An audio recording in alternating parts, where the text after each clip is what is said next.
प्रोनेसिस investor academy के इस brand new video में आप सभी का बहुत बहुत स्वागत है। इंडियन स्टॉक मार्केट में क्या ऐसा हो सकता है कि सालों तक रिटर्न ना आए ना? 10 ईयर्स, 20 ईयर्स, 30 ईयर्स, क्या ऐसा हो सकता है? क्योंकि दूसरे कंट्रीज़ में तो ऐसा हो चुका है कि कई सालों तक वहाँ रिटर्न नहीं आया है। तो इस वीडियो में मैं आपको एग्जाम्पल से समझाने की कोशिश करूंगा। एक कंट्री का एग्जाम्पल दूंगा जहां की ऑलमोस्ट 30 ईयर्स तक स्टॉक मार्केट से कोई रिटर्न नहीं आया। तो जानने की कोशिश करेंगे कि वहां पर रिटर्न क्यों नहीं आया और क्या इंडिया में नियर फ्यूचर में ऐसा कुछ हो सकता है। उसके बाद आज का 2 हॉट टॉपिक मैं कवर करूंगा। आज स्टॉक मार्केट आज गिरा हुआ है, तो क्यों गिरा है स्टॉक मार्केट इसको, और सेकंड गिल्ट म्यूचुअल फंड ना कई बार पहले मैंने ऑलमोस्ट डेली बेसिस पे मैं कवर कर रहा हूँ, लेकिन अभी भी कन्फ्यूजन है। तो आज के वीडियो में आपको एग्जाम्पल से समझाने की कोशिश करूंगा गिल्ट म्यूचुअल फंड के बारे में, और साथ ही मैंने क्या किया है अपने पोर्टफोलियो के साथ ये भी बताऊंगा। तो मोस्टली आपको क्लैरिटी मिल जाएगा।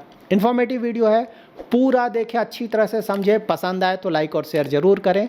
पहली बार हमारे यूट्यूब चैनल पे आ रहे हैं तो चैनल को सब्सक्राइब करें। आज का मेन टॉपिक कवर कर लेते हैं। क्या इंडियन स्टॉक मार्केट में ऐसा हो सकता है कि 10 साल, 20 साल, 30 साल तक कोई रिटर्न ही ना आए? एग्जाम्पल से समझते हैं। तो एग्जाम्पल लेना होगा जापान का। जापान में ऐसा हो चुका है, 30 साल लगभग कोई रिटर्न नहीं। देखिए यहाँ पे आप देखिए ना, ये जापान का निकाई 225 इंडेक्स है, ठीक है। यहाँ पे देखिए रेड कलर से मैंने 2 सर्किल किया हुआ है ना, ठीक है। तो यहाँ पे दिसंबर 1989 पे पीक गया था, वो 39,000 के आसपास, ठीक है। और उसके बाद ये पीक सरपास हुआ 2024 में, ठीक है। तो 1989 दिसंबर के बाद ये 2024 में, आप समझ सकते हैं इतने लंबे पीरियड आप क्लियरली यहाँ देख सकते हैं ना, मार्केट डाउन ही है, ऊपर गया ही नहीं, ठीक है। तो जापान में ऐसा हो चुका है, ठीक है। इंडिया में ऐसा हो सकता है कि नहीं, ये जानने के लिए हमें ये समझना होगा कि जापान में ऐसा क्यों हुआ। क्लैरिटी आपको मिल जाएगा कि भाई इंडिया में होगा कि नहीं होगा, ठीक है। तो देखिए जापान में बहुत सारे उस समय रीजंस थे जिसके कारण ऐसा हुआ। नंबर 1 रीज़न बोला जाएगा ना, तो देखिए 1980s में बहुत ज़्यादा बबल क्रिएट हुआ था जापान में, ठीक है ना। इसी के कारण 1990 से मार्केट बुरी तरह से गिरा। बबल क्या हुआ था, तो वहाँ पे ना रियल एस्टेट के प्राइसेस बहुत तेज़ी से ऊपर गए थे। वर्ल्ड में उसके कई लोकेशंस में वर्ल्ड में सबसे ज़्यादा प्राइस था जापान में, ठीक है। और स्टॉक्स में भी बहुत ज़्यादा रिटर्न आया था, ठीक है। वैल्यूएशंस बहुत ज़्यादा हो गया था, ठीक है। जापान आपको पता है ना, सेकेंड वर्ल्ड वार में पूरी तरह से बर्बाद हो गया था ऑलमोस्ट। उसके बाद बहुत तेज़ी से ऊपर आया, ठीक है। एक समय ऐसा था जब लग रहा था कि जापान का जीडीपी यूएस से भी ज़्यादा हो जाएगा, लेकिन हाँ उसके बाद फिर ये जो प्रॉब्लम्स आया उसके बाद बुरी तरह से गिरा। तो सबसे बड़ा रीज़न ऑफ कोर्स था बबल, एसेट बबल, मैसिव, ठीक है। बहुत ज़्यादा प्राइसेस ऊपर गए, ठीक है। तो जब भी बबल क्रिएट होता है तो फिर क्या होगा, आपका बैंकिंग सिस्टम बुरी तरह से बैठ जाएगा। तो इसी को बोलते हैं बैंकिंग क्राइसिस और बैड लोन क्राइसिस, ठीक है। क्योंकि बैंक्स ने जो भी लोन दिया, जैसे एसेट खरीदने के लिए लोन दिया, तो उस एसेट का प्राइस बहुत ज़्यादा था, ठीक। तो उसके बाद एक बार जब वहाँ पे एसेट प्राइसेस क्रैश होने लगे, अभी चाइना में ही हो रहा है ना, एसेट प्राइसेस क्रैश हो रहे थे।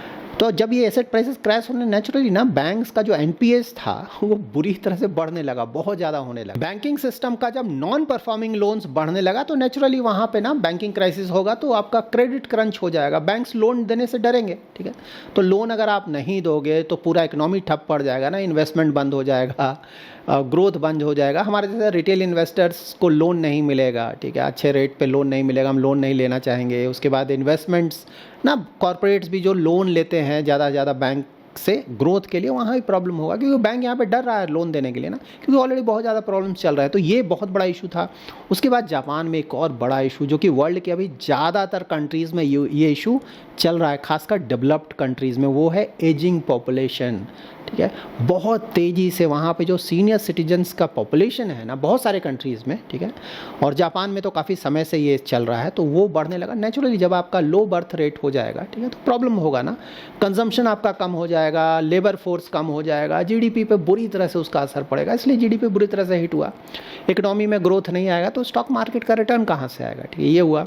उसके बाद हुआ डिफ्लेशन और स्टैग्नेंट इकोनॉमी तो ऑलरेडी मैंने बताया कि भाई ये सब रीजंस के कारण बैठ गया।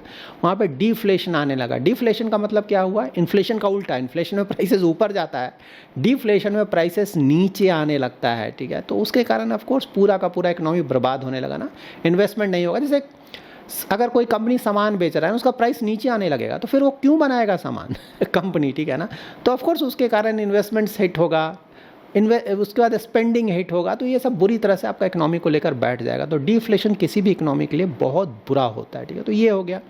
उसके बाद कुछ पॉलिसी मिस्टेक्स भी हुआ वहाँ के सेंट्रल बैंक्स ने ना, जब रेट कट करना था उन्होंने रेट कट करने में डिले किया, जल्दी नहीं किया। उसके बाद कुछ कॉर्पोरेट गवर्नेंस इश्यूज़ भी आए वहाँ पे, ठीक है। तो ये सब सारे रीजंस मिला जुला कर उसका इकोनॉमी बुरी तरह से बैठ गया और स्टॉक मार्केट का ही परफॉर्मेंस बुरी तरह से बैठ गया, ठीक है। उसके बाद 2024 में फाइनली थोड़ा बहुत वहाँ पे रिकवरी आने लगा ना, धीरे धीरे कुछ चीज़ें लाइक उनका इन बहुत ज़्यादा वीक हो गया तो एक्सपोर्ट में अच्छा खासा तेज़ी आने लगा, ग्लोबल इन्वेस्टर्स थोड़ा बहुत वहाँ पे इंटरेस्ट दिखाने लगे, कॉर्पोरेट गवर्नेंस का जो इश्यूज़ चल रहा था वहाँ पे थोड़े बहुत चेंजेस आए। तो 2024 से फिर थोड़ा बहुत, और अभी भी देख रहे हैं ना थोड़ा बहुत आ रहा है जापान में। इनफैक्ट वर्ल्ड के ज़्यादातर इन्वेस्टर से पूछेंगे तो जापान को लेकर थोड़े बहुत ऑप्टिमिस्टिक हैं वो, ठीक है। तो फाइनली वहाँ पे हुआ। अब इंडियन इकोनॉमी से अगर आप कोरिलेट करेंगे तो कोई कंपैरिजन ही यहाँ पे नहीं है। क्यों हुआ आप समझ गया, ठीक है। इंडिया में कोई भी ऐसा इशू आपको दिख रहा है, एजिंग पॉपुलेशन फिलहाल तो नहीं है, ठीक है। कई यहाँ भी होगा नो डाउट, लेकिन अभी कई डिकेड्स के बाद इंडिया में वो प्रॉब्लम स्टार्ट होगा, ठीक है। एसेट बबल अगर देखें तो ऐसा तो कुछ है नहीं भाई, रियल एस्टेट के प्राइसेस कोई ऐसा नहीं कि बहुत ज़्यादा ऊपर चले गए हैं, ठीक है।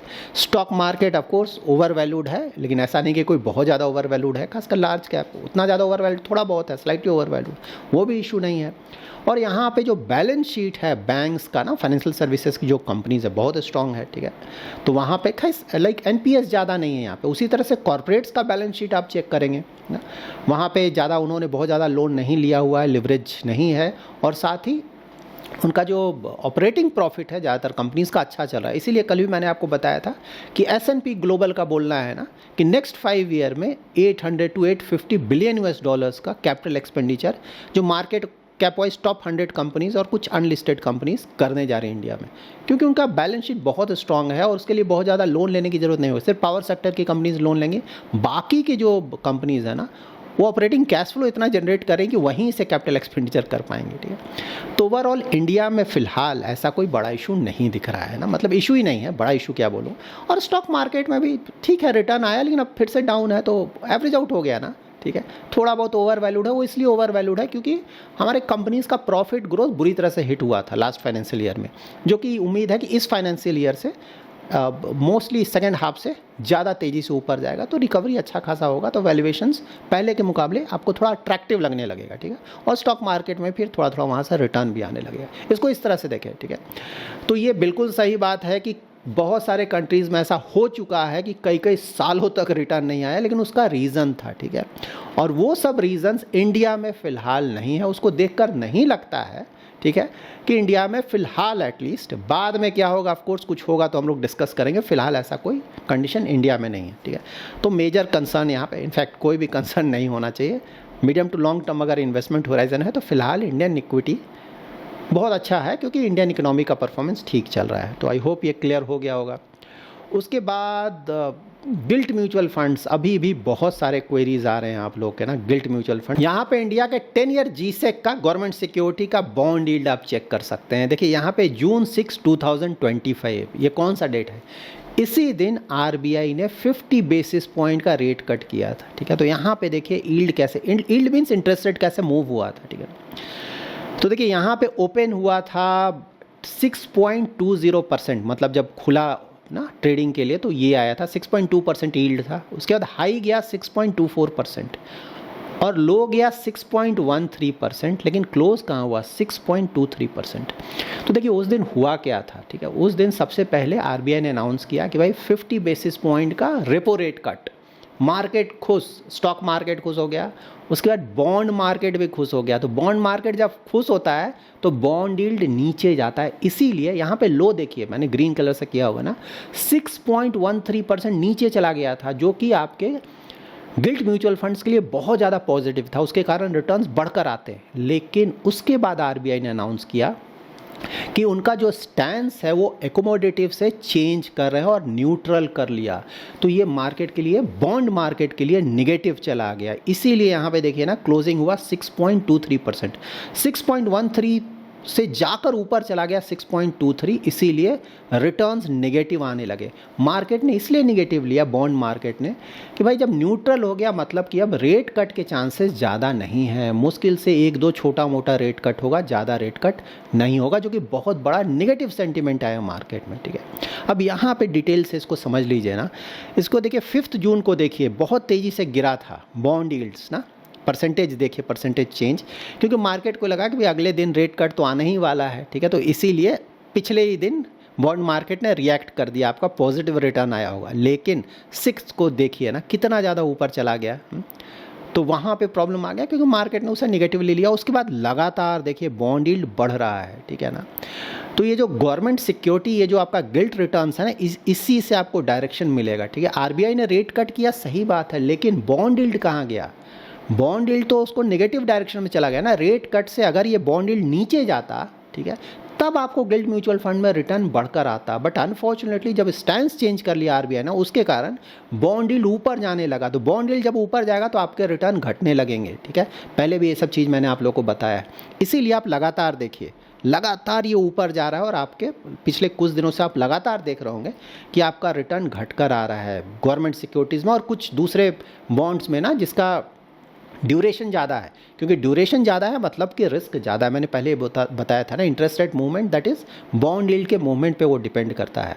ठीक है, अगर ड्यूरेशन ज़्यादा, इंटरेस्ट रेट ऊपर जाने लगा बॉन्ड यील्ड, तो आपको नेगेटिव रिटर्न आने लगेगा, और जब नीचे आने लगेगा ना बॉन्ड यील्ड, तो आपको रिटर्न्स बहुत बढ़कर आएंगे। आज का government securities that is 10 year paper का अगर बॉन्ड यील्ड चेक करेंगे ना, तो जब ये वीडियो रिकॉर्ड कर रहा हूँ उस समय अबाउट 6.28% है, थोड़ा सा नीचे आया है। तो अगर ये मेंटेन करता है या फिर और नीचे आता है बॉन्ड यील्ड, तो रिटर्न शायद थोड़ा बहुत कल बढ़कर आएगा। ठीक है, तो यहाँ पे देखिए होप आपको समझ में आ गया होगा कि क्यों आपका निगेटिव जा रहा है। ठीक है, देखिए मैं अपने पोर्टफोलियो के साथ बता सकता हूँ मैं क्या कर रहा हूँ। देखिए जिसने, क्योंकि 2 साल पहले से ही हम लोग डिस्कस कर रहे हैं ना कि भाई रिटर्न्स थोड़ा बढ़कर आएगा, ज़्यादा बढ़कर नहीं, क्योंकि इंटरेस्ट रेट कट इस बार ज़्यादा होगा नहीं, लेकिन थोड़ा बढ़कर, और रिटर्न आया भी ना गिल्ट में 11-12% के आसपास ज़्यादातर फंड्स का रिटर्न आया है। ठीक है, पिछले कुछ दिनों से ऑफकोर्स प्रॉब्लम आया है। ठीक है, तो यहाँ पे देखिए मेरा भी थोड़ा बहुत गिल्ट में एक्सपोजर था, मैंने पर्सनली बेच दिया है। क्यों बेच दिया है?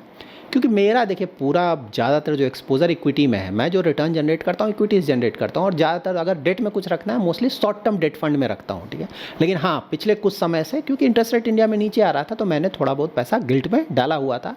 लेकिन अब यहाँ से मैंने पहले भी आपको बताया था ना लास्ट वीडियोज़ में कि बहुत ज़्यादा कोई खास रिटर्न आप गिल्ट म्यूचुअल फंड में एक्सपेक्ट ना करें। अगर मार्केट में इस तरह का माहौल बनता है कि आरबीआई और भी ज़्यादा रेट कट करेगा यहाँ से, तो ऑफकोर्स आप देखेंगे कि फिर से थोड़ा पॉजिटिव रिटर्न आएगा गिल्ट म्यूचुअल फंड में भी, या फिर लॉन्ग ड्यूरेशन वाले बॉन्ड्स में। ऐसा नहीं कि हमेशा नेगेटिव, अगर कुछ मार्केट में उस तरह का माहौल बनता है तो फिर से थोड़ा बहुत और पॉजिटिव रिटर्न आएगा। लेकिन बहुत ज़्यादा रिटर्न यहाँ से एक्सपेक्ट नहीं करना चाहिए, क्योंकि रेपो रेट कट यहाँ से कोई बहुत ज़्यादा नहीं होने वाला है। इसलिए पर्सनली मैं अपना बता सकता हूँ कि मैंने बेच दिया है, और मेरे पास जो भी डेट का पैसा है उसे मैं mostly short term debt fund में ही रखूंगा। ठीक है, फिलहाल मैं गिल्ट म्यूचुअल फंड के लिए नहीं जाऊंगा। आपको क्या करना है, ऑफ कोर्स आपको डिसाइड करना होगा। अगर आपका कोई फाइनेंशियल एडवाइजर है तो उससे कंसल्ट करें, नहीं तो खुद का रिसर्च करें। बेसिस दैट आप डिसाइड कर सकते हैं कि आपको क्या करना है। So that's it in this video. अगर आपको ये वीडियो पसंद आया है तो जरूर लाइक एंड शेयर करें। पहली बार हमारे यूट्यूब चैनल पर आए हैं तो चैनल को जरूर सब्सक्राइब करें। Thanks lot for watching.